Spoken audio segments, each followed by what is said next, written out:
By elections వస్తున్నాయి కదా ఇక్కడ మన ఖైరతాబాద్ లా. ఆ, ఎందుకంటే ఇప్పుడు బీఆర్ఎస్ పార్టీ నుంచి గెలిచిన దాన నాగేందర్ కాంగ్రెస్ పార్టీలోకి వేయండు. ఇప్పుడు బై ఎలక్షన్స్ వస్తే ఎవరు వచ్చే అవకాశం ఉంది మళ్ళా?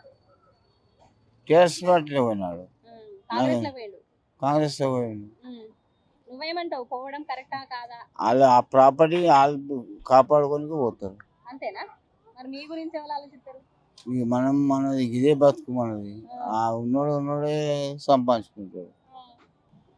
నాగేందర్ ఏరియనేది అంతా దాని నాగేందర్ కాంగ్రెస్ కాంగ్రెస్ లోకి వేయండు కదా బీఆర్ఎస్ నుంచి.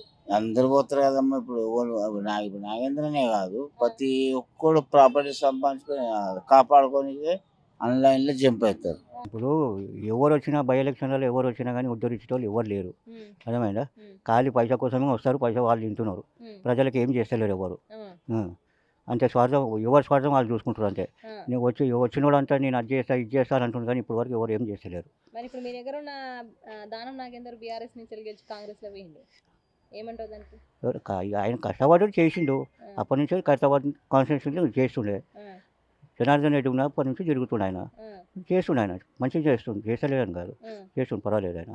ఇప్పుడు వచ్చిన రేవంత్ రెడ్డి మాత్రం ఏం చేస్తలేడు ప్రజలకు. అది ఇస్తా అంటున్నాడు. దానం నాగేందర్ పోయాడు కదా, అదే పార్టీ కదా.